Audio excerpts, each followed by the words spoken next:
In early 2014, Mark Zuckerberg shocked the entire tech industry by announcing that Facebook was going to acquire WhatsApp for $19 billion. Now, why the hell would Zuck spend such a crazy amount of money on WhatsApp? And 10 years on, was that really a smart move? So I dug up a bunch of articles from the past, spoke to experts in the field, and even wrote a Harvard Business School case study about the acquisition. Let's take a look at the history of WhatsApp, 3 major reasons behind the acquisition, and the impact that WhatsApp is having 10 years on. Hey, my name's Akash. I have a decade of product experience. I'm a Harvard MBA grad and angel invest in startups. On this channel, we talk about ways to level up your product management skills and career. Let's go. So Yan Combe and Brian Acton started WhatsApp back in early 2009 after they got their first iPhone and saw the massive potential of the App Store.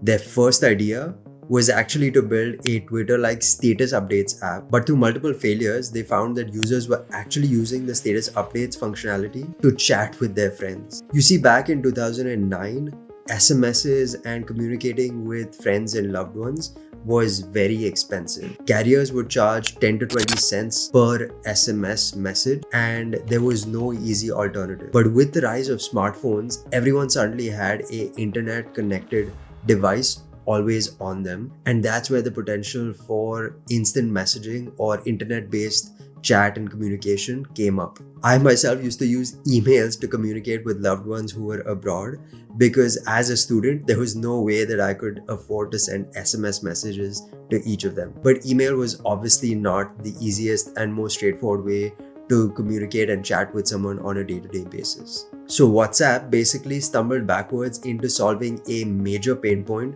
for the growing set of users with smartphones. In just a few months, they gained 250,000 users and $250,000 in seed funding. The amazing thing is that the founders and the entire team understood the magnitude of the opportunity and did everything that they could to make sure that their money and each dollar stretched as far as possible. The founders didn't take any salaries, and the team actually worked on IKEA desks and even didn't switch on the heating so that they can use sweaters and blankets to stay warm and save some money. But even still, they couldn't handle their massive costs, which were rising with every single new user. And so they started charging 99 cents for users to download the app. They could have easily made the app profitable by introducing ads, games, brand placements, or other things, but they really wanted to focus on the product and keep it as pure as possible. Yan Combe even kept a sticky note on his table which said, "No ads, no games, no gimmicks." This simple reminder is why WhatsApp users just loved the app and wanted all of their friends to use it. I even used to gift the app to strangers on Twitter who complained about the 99 cents price tag. Hey, quick reminder to hit that subscribe button. I put a lot of effort into these videos and it really helps me out if you can subscribe so you can see my next video as soon as I hit that publish button. Thanks. You see, when a product is built to solve a major pain point in the most simple and straightforward way possible, it gains deeply loyal users. And this is what product market fit or PMF looks like. Now fast forward to 2014 and WhatsApp had 450 million daily active users and was adding a million more users to the app every day. All of this was without spending a single dollar on advertising. They only had 32 engineers and 55 employees in total across all of WhatsApp. I was in fact so perplexed by the acquisition that I wrote a case study about it at Harvard Business School with my professor who's worked with Steve Jobs, Andy Grove, and Bill Gates. And I found 3 major flaws with the acquisition.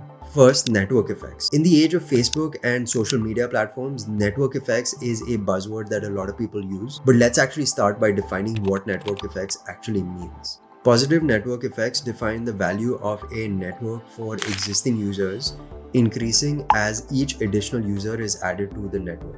So a messaging app where you can only message 100 people isn't that valuable. But as each additional friend of yours joins that network and you can message them, the value of that network becomes greater for you. And this is exactly why I was willing to pay 99 cents to strangers on the internet to download WhatsApp because I wanted to make sure that WhatsApp would become the dominant messaging app and ecosystem that all of my friends existed on and I could chat with easily. But something that Facebook and I didn't think about was that in messaging, there is something that users can do called multi-homing. Multi-homing basically means that users can exist on multiple platforms and networks at the same time. They don't have to be restricted to just a single network. And this was true for messaging. I was using SMS, WhatsApp, Facebook Messenger, email, Skype, and many other ways of communicating with loved ones. The situation remains similar today where people are using Instagram, WhatsApp, Facebook,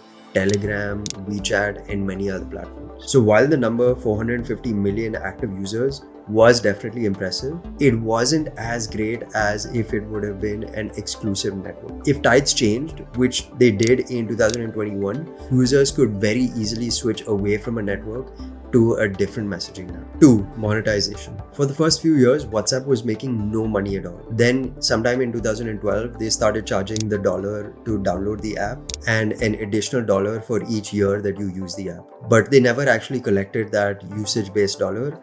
And after the acquisition, they stopped charging and made the app entirely free to download and use entirely. So WhatsApp had hundreds of millions of users paying absolutely nothing to use the app, and the founders felt very strongly about not introducing ads or games, which were the two major ways in which companies and other messaging apps like WeChat were monetizing their audience and keeping the app profitable. Yancombe even wrote a blog post in 2012 calling ads insulting to users' intelligence. But at the same time, Facebook earned $12 billion in revenue from its 1.4 billion monthly active users. 95% of that revenue was from ads. Selling user data for targeted ads to businesses was how the value was created and captured. So there was no clear way for Facebook to actually realize the value that they had just paid to buy WhatsApp. Even at $1 per user per year, WhatsApp would have to have 4 billion active users just for it to be NPV neutral on the purchase price. 3. Competition. According to the information, Google was also a bidder for WhatsApp and even went above and beyond Facebook to offer more than $19 billion to acquire the company. Since Google and Facebook both have revenue-based advertising models, their eyes were on a rapidly growing and very loyal user base. But eventually, WhatsApp founders just felt a better fit with Facebook. But looking more closely at the competitive landscape for WhatsApp in 2014, one app really stands out, and that is Facebook Messenger. Facebook's homegrown messaging app was already very close to WhatsApp's active user base, and it had grown much faster than even WhatsApp. So the question that everyone working on Messenger would have had is, why not just give the $19 billion to that team, enable them to build the best messaging app out there, advertise the shit out of the app, and have multiple billions of dollars left over? Okay, so Mark Zuckerberg did end up buying WhatsApp for $19 billion in 2014. Let's see what happened next.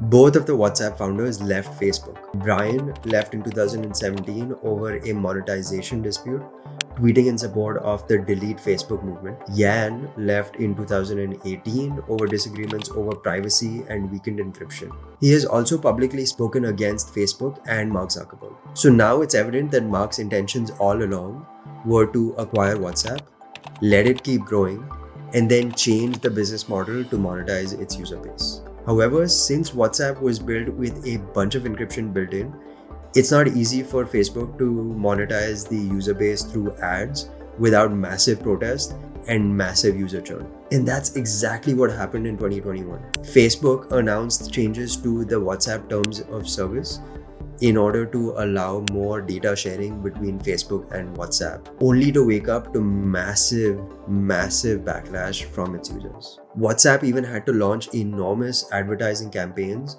to assure users that their privacy was not being violated. But this had opened the door for other messaging apps like Signal and Telegram to grow their user bases extensively.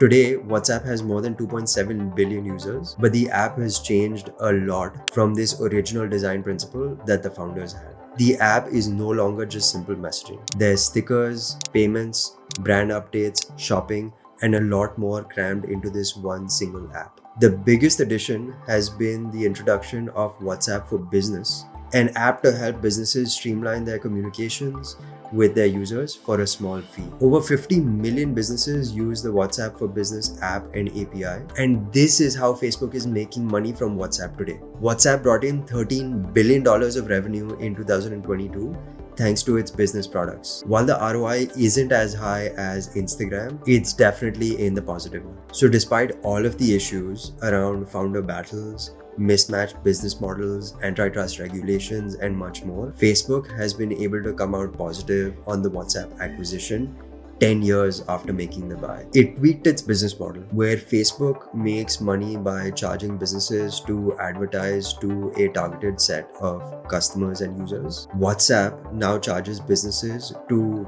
communicate and distribute their products to their users. If you haven't already, watch this video next, where I run down what the founders of Facebook's largest acquisitions are up to today.